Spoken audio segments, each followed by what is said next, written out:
আজকে শাশুড়ি মায়ের মতো করে মাছের রেসিপিটা করব। তো যাই হোক সব কিছু শাশুড়ি মায়ের কাছ থেকে শুনে নিলাম। এখন রান্নাবান্না করব। এখানে মাছ আলু কেটে নিয়েছি। আলু দিয়ে মাছের ঝোলটা করব, কিন্তু পেঁয়াজ রসুন ছাড়া। এখানে আদা আছে, লঙ্কা আছে, জিরা আছে, আর একটু ধনিয়া আছে। সব কিছু একসাথে করে পেস্ট করে নিয়েছি। তো দেখো মাছগুলা একদম একটু লঙ্কা গুঁড়া, লবণ, হলুদ দিয়ে সুন্দর করে কিছুক্ষণ মাখিয়ে রেখেছিলাম যাতে খেতে ভালো লাগে। তো মাছ ভাজাটা দিয়ে দিলাম। আর সকালবেলা আজকে তেমন কোনো নাস্তা বানাইনি, মামুনি চা বিস্কিট খেয়েছে।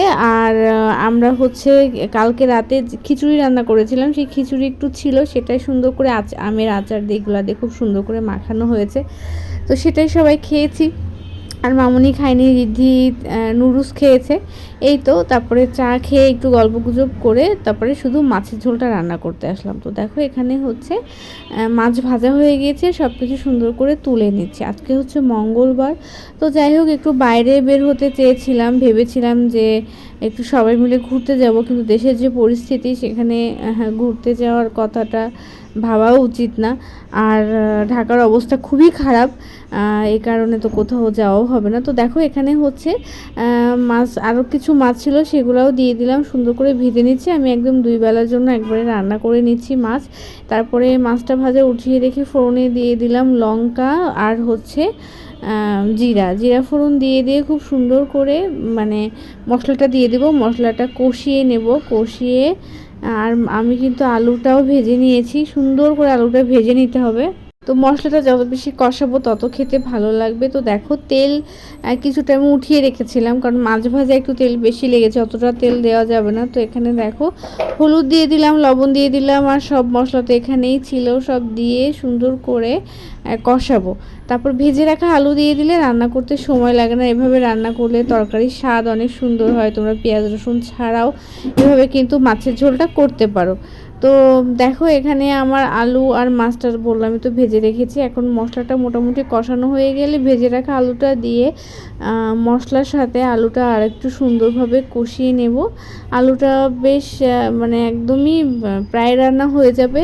আর তাহলে একটু জলটা কম দিতে হবে, মানে এটা হচ্ছে একটু মাখা মাখা হয় এবং খেতে ভীষণ ভালো লাগে এই তরকারিটা। আমি তো পেঁয়াজ রসুন দিয়ে করি, একটু পেঁয়াজ দিয়ে করি, সেটার টেস্ট হয় অন্যরকম, আর এটার টেস্ট হয় অন্যরকম, যেহেতু আমার শাশুড়ি মা পেঁয়াজ রসুন খায় না। তো এখানে দেখো এই যে আমার মশলাটা খুব সুন্দর করে কষানো হয়ে গিয়েছে। এখন হচ্ছে আমি বাকি রান্নাটা করে নেব। বাকি রান্না বলতে এখন জল দিয়ে দিব, জলটা ফুটে উঠলে মাছটা দিয়ে দিব। তারপরে হচ্ছে নামানোর আগে একটু গরম মশলা দিলে আমার রান্নাটা হয়ে যাবে। তো দেখো এই যে আর জল দিব না, এতটুকু জলেই হয়ে যাবে, আস্তে আস্তে রান্নাটা হোক। আর এখানে আমার মানে জলটাও খুব ভালো করে ফুটে উঠেছে। এখন আমি সুন্দর করে মাছগুলো দিয়ে দিব, এবং আমার আলুটাও মোটামুটি সিদ্ধ হয়ে গিয়েছে। মাছ দিয়ে বেশিক্ষণ রান্না করা লাগবে না, গরম মশলা ছিটিয়ে নামিয়ে নিলেই হয়ে যাবে। এবং দেখতে দেখো অনেক সুন্দর হয়েছে, এবং মাছের ঝোলটা মানে এই মাছের ঝোলটা খেতেও ভালো হয়, অনেক বেশি ভালো হয়। আর অন্যান্য কিছু আজকে আর রান্না করব না, কেন বলো তো, কারণ কালকে দুপুরে রান্না করেছিলাম ডাল, সেগুলো সবই রয়েছে। কারণ রাতে আবার আমরা খিচুড়ি খেয়েছি, তোমাদের দাদাভাই খায়নি, সেই জন্য খাবারটা রয়েছে, মানে বেঁচে রয়েছে আর কি অনেকটা। তো সেগুলো গরম করব।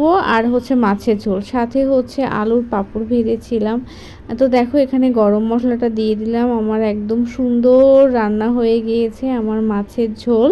মাছের ঝোলটা নামিয়ে বাসন কোসন ধুয়ে রান্নাঘরের সব কাজ কমপ্লিট করে মানে স্নান করে নিব, তারপরে খাওয়া দাওয়া করতে হবে। এদিকে তোমাদের দাদাভাই রীতিকে স্নান করাচ্ছে। তো আজকে যেহেতু একটা রান্না ছিল সেই ক্ষেত্রে বেশি সময় লাগেনি, আর কাজও কম ছিল। তো দেখো তরকারিটা দেখতে আমার কাছে বেশ ভালো লাগছে, বেশ সুন্দর হয়েছে আর কি। আর মায়েরা সবসময় রান্নাবান্নায় এক্সপার্ট, তাদের মতো মানে রান্নার চেষ্টা করলেও রান্নাটা ভালো হয়ে যায়। তো এই যে আমার মাছের ঝোল রেডি, ওদিকে ডাল আছে, ডালটা গরম করেছি, সব তরকারি গরম করেছি। এখন খাবার দাবার নিয়ে সবাই একসাথে বসে খাবো। অনেক দিন পরে এভাবে সবাই একসাথে বসে খাওয়া হচ্ছে, আর ভীষণ ভালো সময় কাটছে, যেহেতু মামুনি এসেছে, গল্প গুজব করে অনেক ভালো সময় কাটছে। একদম এখন একা লাগছে না, বাসায় কেউ থাকলে সত্যি অনেক ভালো লাগে। আর আমার শাশুড়ি মা অনেক বেশি ফ্রেন্ডলি, আমার সাথে সব রকম গল্প করে এবং আমরা সবসময় মজায় থাকি। তো দেখো এখানে মামুনি আমি সব খাবার এনে দিয়েছি, মামুনি খাবার বাড়ছে। আর মায়ের হাতের মানে দেওয়া খাবার, বেড়ে দেওয়া খাবার সবসময় ভালো লাগে। তো আজকের ব্লগটা এই পর্যন্ত, তোমার সবাই ভালো থেকো।